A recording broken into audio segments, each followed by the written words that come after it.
All right, brothers and sisters, we'll now give our kind and thoughtful attention to our brother Will as he delivers to us the words of exhortation this morning.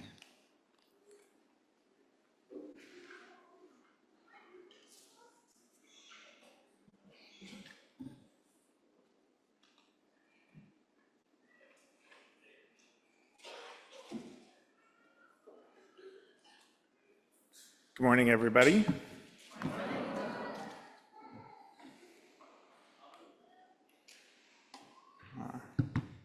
That was lovely. It sounded very happy. I'll just take a second here to get set up.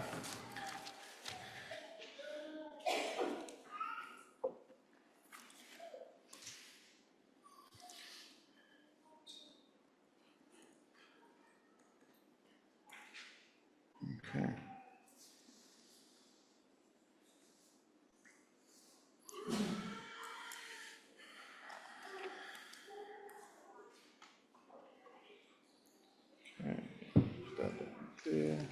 Okay.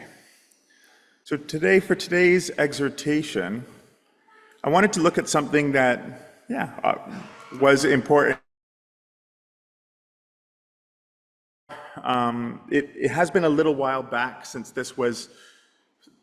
I first started thinking about this topic, and thank you, Bronte.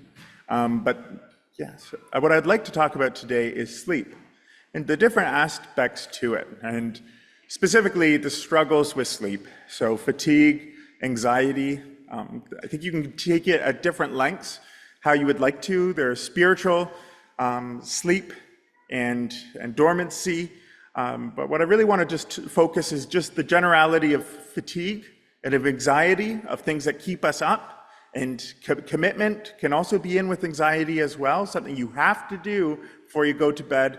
And this could have been me last night, maybe. So some stories, just some interaction with me and why I wanted to touch on this.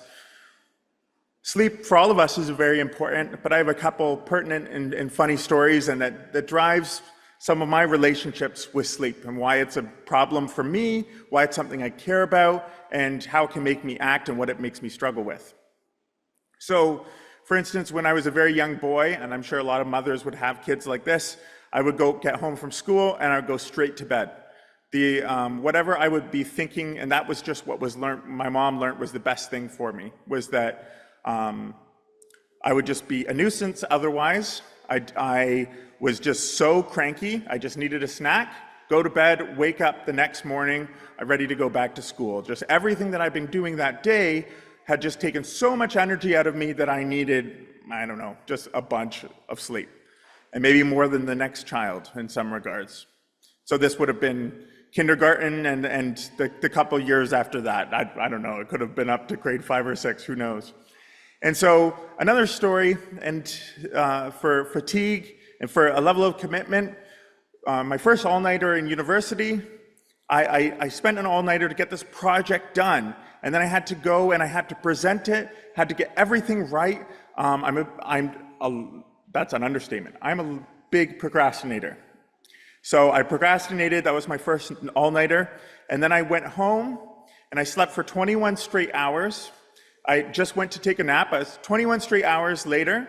And then I woke up and did very well. I walked into my next exam the next day. Literally, I woke up and the next hour was my exam. So I woke up at 9, drove immediately to my exam and did well. And I think if I didn't have sleep, that would have been even worse. So you would think you need to prepare for your exam, which I did in some regards, but I used a ton of energy and then it was completely sapped from me and I had to rest and recover. And then the last story that will lead into the exhortation and from Job was when a lack of sleep for me was an answer to prayer. And so bear with me in this story a little, but lack of sleep was an answer for me and for my prayer. So, and just getting personal, I was thinking about going on a medication a little while back, and I had a lot of anxiety about it. Would God want me to do this? Is this me not trusting in God? What could the side effects be? This is like terrifying. But yeah, am I not trusting in God by doing this? How can I know that I'm trusting in God while also trusting in some human things? And what led me to the point of understanding that I can do things in today, and we can wear seatbelts, we can take medication, but there still is a trust of God. And I kept praying about this. It was a strong, strong prayer. And what finally settled me down and led to this exhortation, it was that the medication was great. It did exactly what I was expecting it to do. It made something easier, and it wasn't a wonder drug and it felt like a wonder drug in the first day. And then I didn't sleep. So for the first 3 days that I was on this medication, I slept 9 hours over 72. And to me, that was an immediate answer from God of, okay, you can work with this. You can use something like this, but just remember, William, that God heals your diseases. So in part, something can be fixed. We have some cost benefit. You take something, you do something, and then there's a cost to it as well. And that was a huge answer for prayer to me. As okay, I can do this, but it might make me a little more restless sleeper, not a sleeper that cannot be woken up in certain regards. And that to me was just such an answer for prayer, knowing that God is still working with me. And this anxiety of staying up because of this medication and like, okay, am I going to be like this for years now or whatever? It was a learning experience, and God was working with me, I think, in that regard. And yeah, I'm very thankful for that interaction especially. And so I wanted to move to Job, and this is what started me looking through a conversation with Bronte's dad as well, and where he directed me to this verse in Job 33. And so that verse of God, in verse 16, he opens the ears of men and he seals their instruction, that he may withdraw man from his purpose and hide pride from man. So this verse was, God can just drill something into your mind and just stick it in there if he wants to.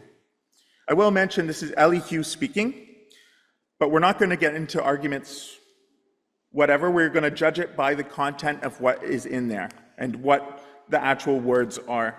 But before we get to that, we're going to give some context to Job. So what do we know about Job?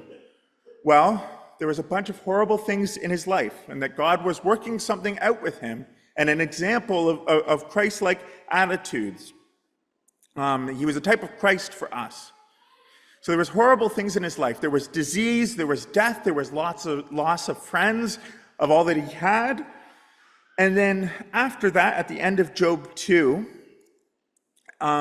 his friends were with him in silence for 7 days and for 7 nights. And this truly is an awesome thing. I don't think I've sat alone with a friend who's been struggling for 7 days and 7 nights. I've sat with somebody for hours or for a period of time, and I'm sure a lot of us have done that, of crying with somebody over something that was difficult, and just being there with them. And so that's what starts this.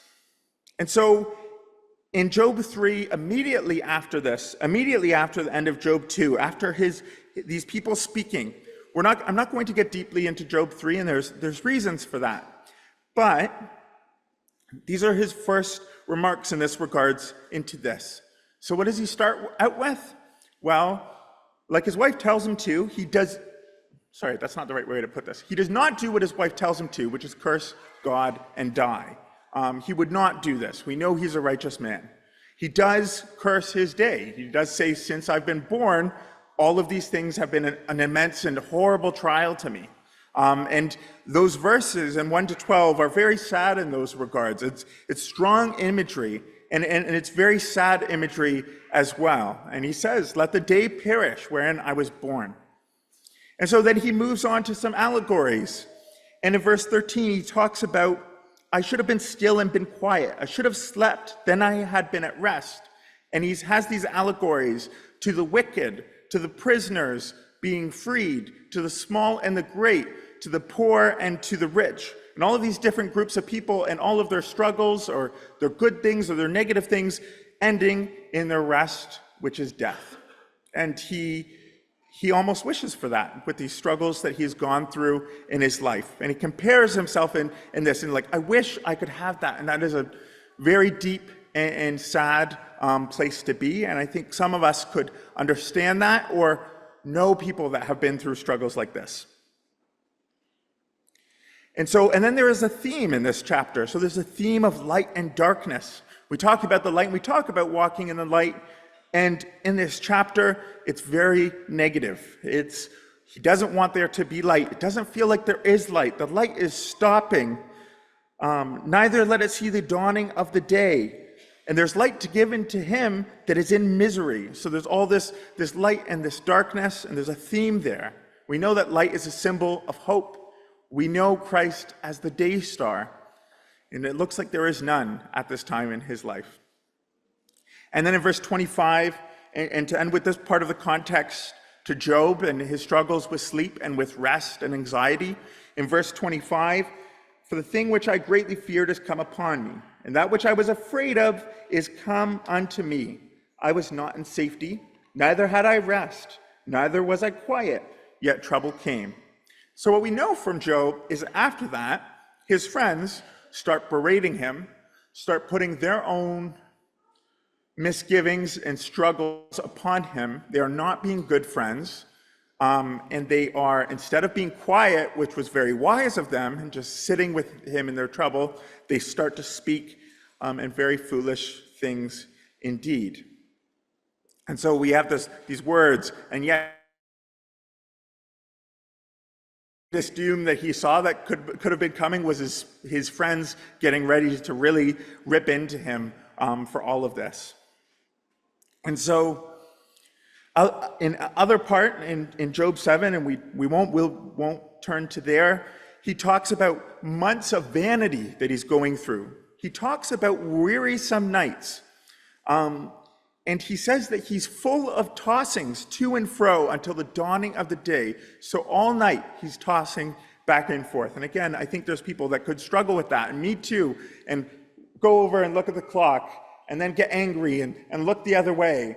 And then about 2 days later, which was actually 30 seconds, you turn back and the clock minute has not changed. Full of tossing and turnings to and fro. And he says, when my bed shall comfort me, my couch shall ease my complaint. So that is what he's looking for. Then you scarest me with dreams and terrifies me with visions. And so that's what Eliphaz, and we'll have to be clear here, Eliphaz is doing this through visions, and this is in Job 4, and this is not the topic of what we're looking through, but there's stuff there as well. And that my soul chooses stranglings and death rather than life. So his friend's interactions with him has made everything worse, and made him even more fearful in his struggles. And why did you not pardon my transgression in 21? And take away mine iniquity, for now I will sleep in the dust. So he's talked about this. He wishes for this. He wishes that he was just not alive, but for the struggles that he's going through. And that's how bad he feels in these moments. And you will seek me in the morning, but I shall not be. And that's just showing how negative what the friends' impacts are being on him. So again, this is one of his struggles, is he just doesn't know if he's going to be able to go through these very, very difficult times that he's in.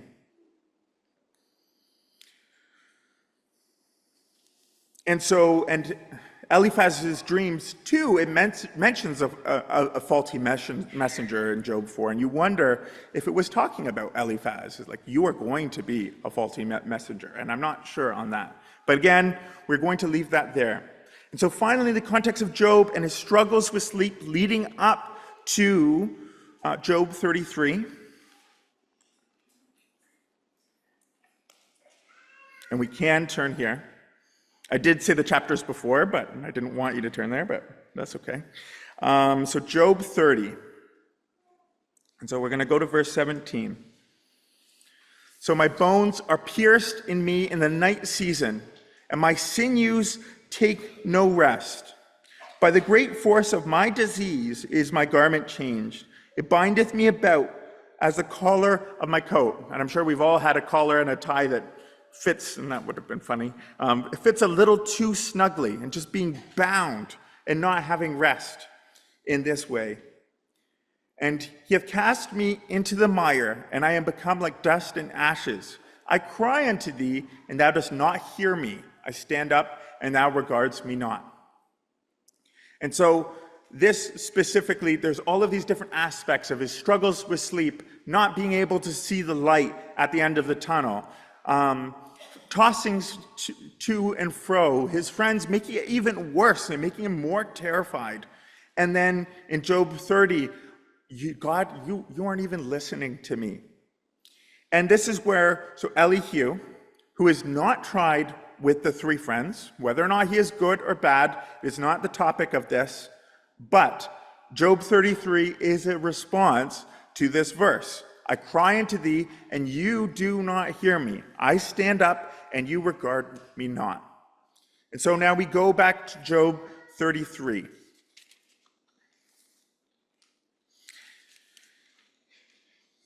And our subject kind of starts around verse 13.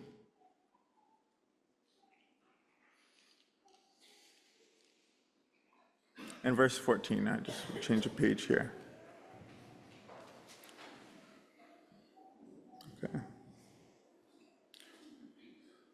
Okay. So verse 14. So why do you strive, verse 13. Why do you strive against God? He gives not account of any of his matters. For God speaks once, yea, twice, yet men perceive it not. So what those one or two times, I think there's ideas in there, but again, that's not the topic here. But yet man perceives it not. So they don't know how God is speaking to them. So I would say this is in direct response to Job 30. You don't hear me, God. And he's saying, God speaketh, but you might not even know what he's saying. And that's where I want to speak. So we know, obviously, that God hears us. And I think Job does too. Job knows that God is hearing him. But that is how he feels at this moment in his life. And so he says, in a dream, in a vision of the night, when deep sleep falls upon men and slumberings upon the bed. So in the middle of somebody's sleep, and he opens the ears of men and he seals their instruction. So this is a way somebody might not even know, and I'm not speaking about vision. Let's be clear. I'm not speaking about a vision, about God has told me this, now I'm going and to tell all these people that you need to do something for me and I am the new pope or something. This isn't the conversation. There are visions biblically, but he's just saying he seals someone's instructions while they sleep. And so one of my first points is that this could be something that we pray about, is that when we're really struggling with a decision, that we can go to God in this way.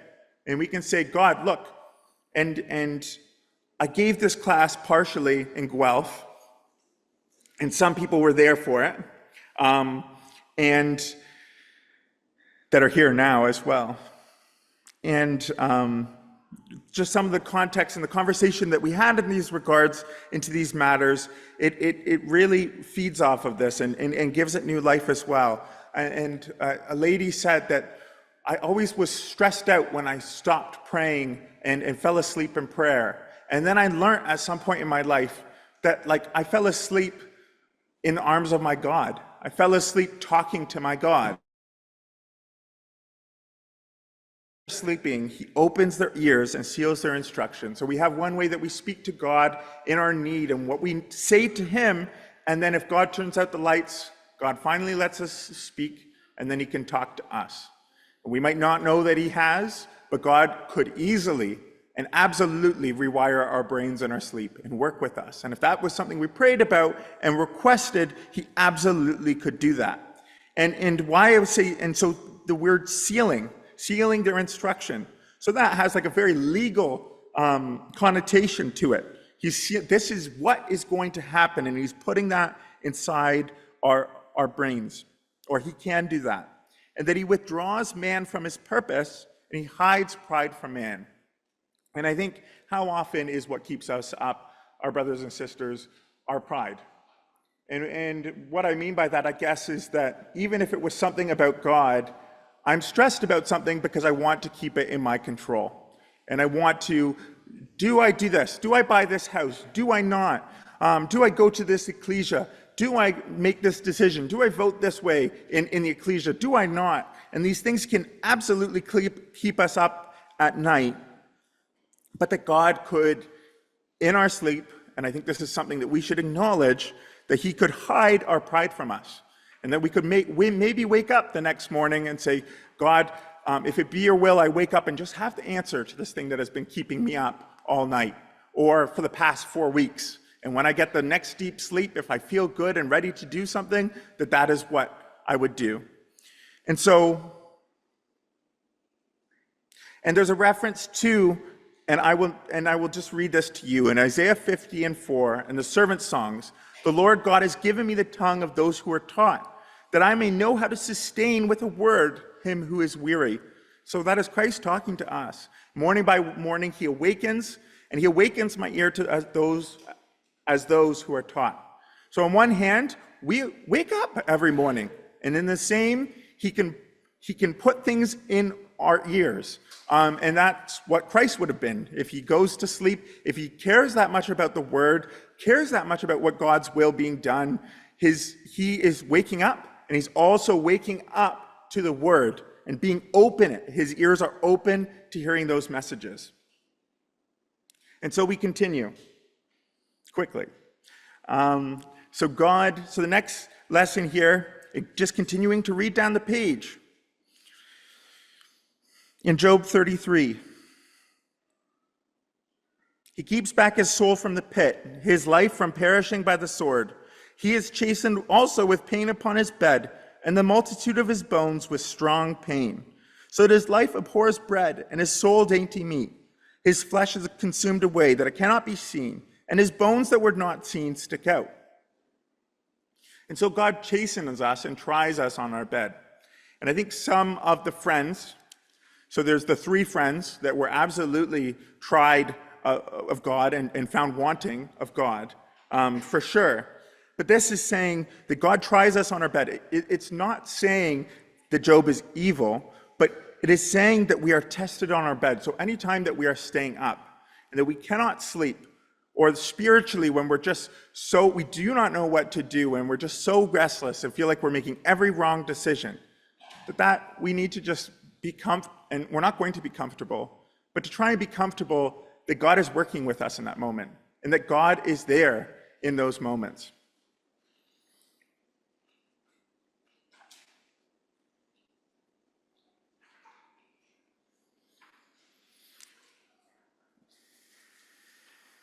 And so, similarly to James 1, consider it pure joy, my brothers and sisters, whenever you face trials. And so there's this mindset of that when these things are hard, and when we cannot sleep, and when things hurt, or when we are literally in physical pain that we cannot sleep, that we can find value from God, that we can somehow give this to God and trust in God in these moments.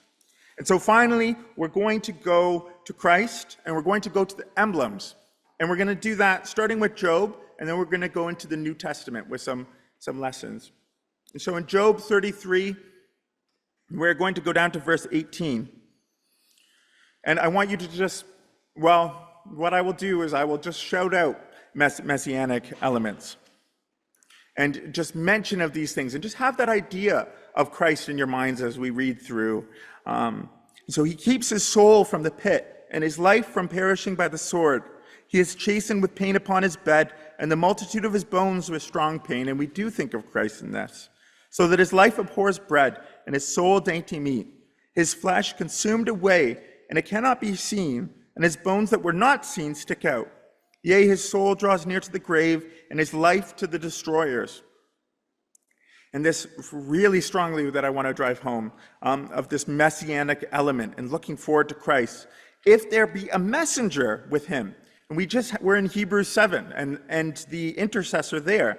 If there be a messenger with him, an interpreter, one among 1,000, to show unto man his uprightness, then he is gracious unto us. And so even grace, Christ, we know how gracious our Father is, and Christ also is. And saith, deliver him from going down to the pit. I have found a ransom. So then we look at this word ransom, and we could go fully into that. And this ransom found, and how Christ is this ransom for us. His flesh shall be fresher than a child's. He shall return to the days of his youth. And I think we can see Christ as that image, is that he was raised, and the grave wasn't able to hold him. And I think there's a little bit of confusion with the his and the he's. And he shall pray unto God. And I think in this verse, there's absolutely undertones, or it's just atonement. So, and I think this is, if one of us praying, if we pray unto God, he will be favorable unto him.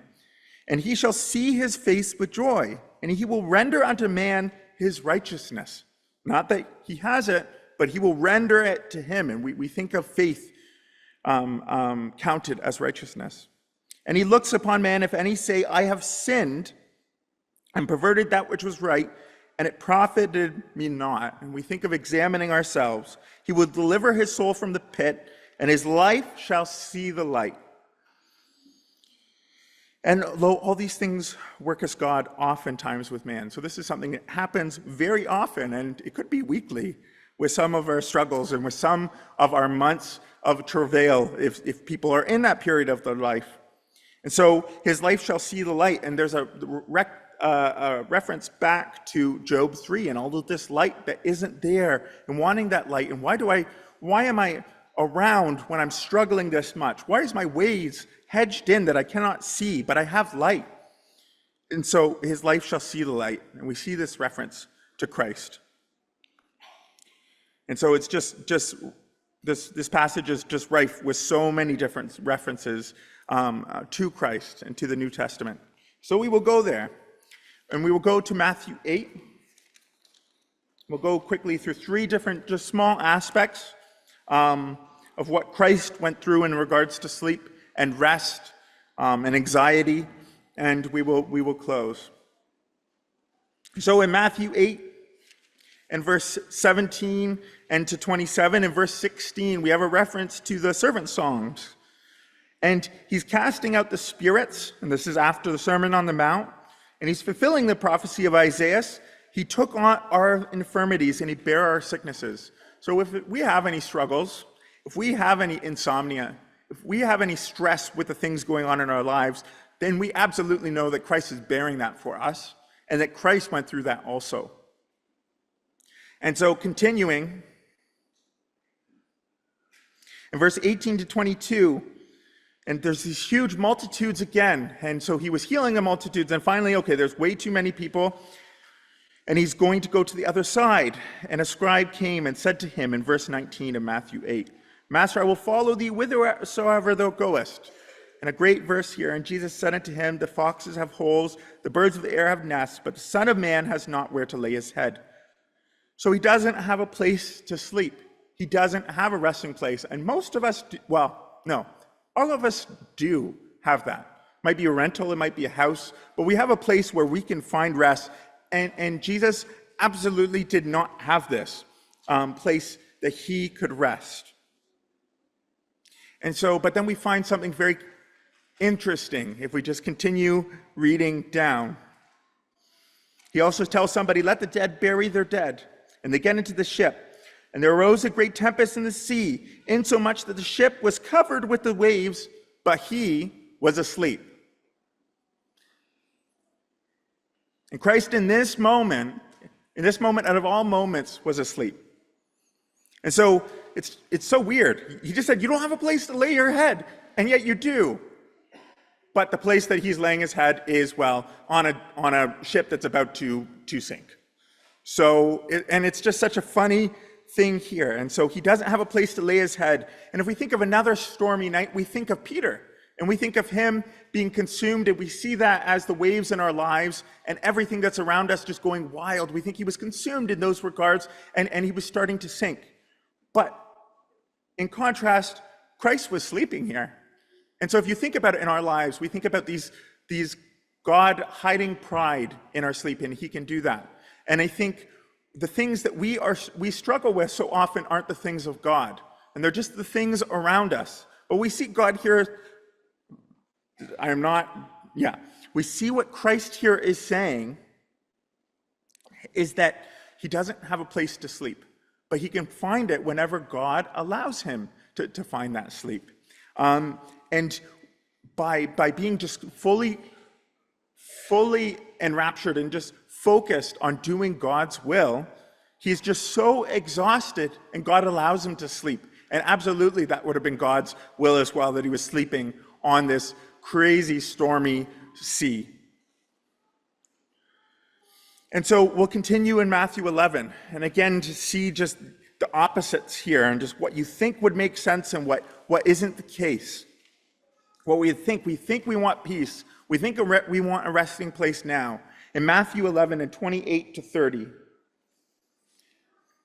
and Christ is saying to the apostles, "Come unto me, all ye that are labored and are heavy laden, and I will give you rest. Take my yoke upon you and learn from me, for I am meek and lowly of heart, and ye shall find rest unto your souls. For my yoke is easy and my burden is light." So again, there's extremes here. Come unto me, and you that are, so we see these people that are labored and heavy laden, and we can think of us with our issues, with self-pride and the things we're trying to do, and how we can make sure things are right and say the right things. And, well, how do we find rest? And how does Christ tell us to find it rest? Well, just take on more work. Just take upon my yoke. We think of what that yoke was, and it's one of the hardest yokes to ever carry, which is our cross, which is full self-sacrifice. And how difficult it is, but he says that it is easy and this burden is light. So what we have to remember too is that we can struggle with sleep in different regards, but what we need to look for and what we need to do is that the only way we can find that in the kingdom is by taking upon the yoke of Christ. And the same way that Christ did is doing God's will, doing God's work, and this is how he would find rest. So there's rest in our hard work for us, not in this moment, not in our homes, not in the comfort of what we think. And I think that can really jar at us sometimes and make us even have less rest of thinking that we can have that now and also serve God fully. So we come to the emblems, and I just quickly in Luke 22, and reading from 40 and 44, after the emblems, after the Last Supper, and in Gethsemane, when Christ is in Gethsemane, and he was at the place, he said unto them, "Pray that ye enter not into temptation." And he was withdrawn from them, and about a stone's cast, kneeled down and prayed, saying, "Father, if thou be willing, remove this cup from me. Nevertheless, not my will, but thy will be done." So this idea of he wants God's will to be done. And then we know this lovely verse here, and there appeared an angel unto him from heaven, strengthening him. So I'm assuming he was awake, and I'm assuming that's what I would fully assume, that there was an angel there with him in that night season, in that struggle. And being in agony, he prayed even more earnestly, and his sweat was, as it were, great drops of blood falling down to the ground. So we see that Christ was able to, and this is something we have to learn from him, to examine ourselves, and this is what we have to be consumed in. And this is what has to be the sweat turning to blood on our brow. It's this focus on God and hard things in our lives, and that we do God's will. And this is what should be keeping us up at night, and this is what we should be strengthened in when we are struggling. That even Christ was struggling with these things as well. And so just to close, I'll read I like saying that phrase today. So just to close, I will close from 1 Peter 2 and verse 19. And so, "For this is thankworthy, that if a man for conscience towards God endures grief and suffers wrongfully." So I would hope that from this exhortation that you learn this in some ways, that this struggling with grief, that we are able to do this when we are up at late at night. We can be encouraged and to think of how Christ did this. And if our conscience allows us to stay up at night and endure grief for God, and that we're doing it for God. Thank you.